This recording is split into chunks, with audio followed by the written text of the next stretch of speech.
Rydyn ni gyd eisiau cael lle ein hunan, codi'n plant i gael yr hyder i wneud ei marc ei hunan, ond bod wrth law pan fod angen cefnogaeth. Cymdogion, maen nhw'n bwysig hefyd, a chymuned, edrych mas i'n gilydd, dangos parch i'n gilydd. Dyw San Steffan ddim yn gweithio i Gymru. Mae'r bwlch rhwng y tlawd a'r cyfoethog yn tyfu. Mae mwy o'r cyfoeth a'r grym yn nwylo carfan fach. Dyna pam, dros Brydain, mae pobl ymweld pethau newid.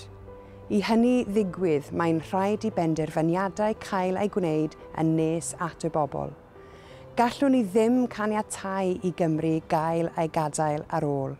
Mae Plaid Cymru eisiau adeiladu cymdeithas decach, Cymru sy'n gweithio i chi ac i bawb arall yn eich cymuned, ac i wneud yn siŵr bod llais Cymru yn cael ei glywed. Mae angen llais cryf ar Plaid Cymru yn San Steffan. Cymru yw unig flaenoriaeth aelodau Seneddol Plaid Cymru, gwella bywydau ein pobl, cryfhau ein cymunedau a'n heconomi.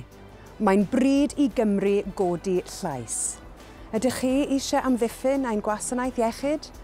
Mae Plaid Cymru eisiau cyflogi 1,000 o feddygion ychwanegol i dorri amseroedd aros ac amddiffyn gwasanaethau.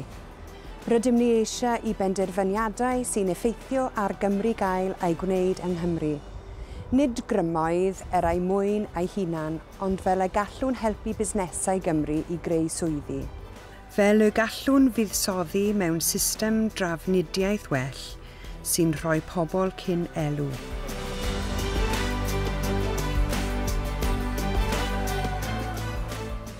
Mae cymdogion da yn creu cymunedau da. Llefydd rydyn ni eisiau byw a gweithio, cymunedau lle gall pawb gael pob cyfle. Bydd Plaid Cymru yn codi llais dros yr hyn sy'n bwysig. Chi, eich teulu, eich cymuned a Chymru gyfan. Mae'n amser i sicrhau bod llais Cymru yn cael ei glywed.